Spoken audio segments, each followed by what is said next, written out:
All right, everybody's been griping about those high gas prices, trying to change their routine to save a few bucks. But there could be another problem on the horizon that could cost Northwest Ohio even more. Tom Waniewski has more on that in today's Rant and Rave.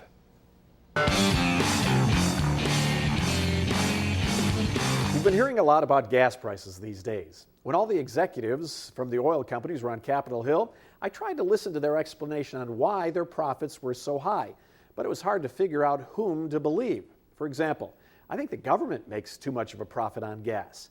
In some states, the taxes can be 75% of the fuel price. When it came right down to it, the high cost of gas and thus the high profit margins are a matter of supply and demand.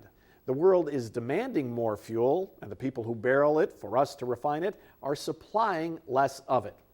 I'm glad I stayed awake during those economic classes at St. Francis de Sales, but it got me to thinking about the supply and demand of doctors. Did you know that Northwest Ohio has fewer doctors per 100,000 people than what most American cities have? We are below the state average in that same category. We have the hospitals, we have the capacity with beds, just not enough doctors. Really, this is becoming a crisis in our community, and I don't use that word lightly. Dr. Jeffrey Gold from the University of Toledo's College of Medicine has some fascinating statistics.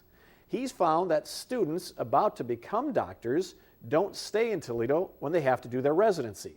They complete their graduate medical education and then move on. A residency can last from 3 to 10 years. You heard the news that a lot of women in our community die from heart disease.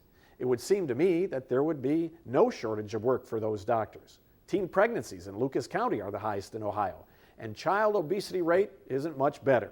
So there certainly is an argument to be made for the demand for good doctors right here in Northwest Ohio. And the supply, not good enough apparently, which leads to the next concern.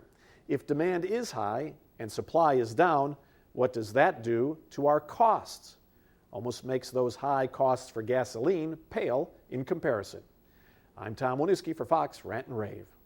Remember, you can catch Rant and Rave every Tuesday and Thursday right here on Fox Toledo News, first at 4.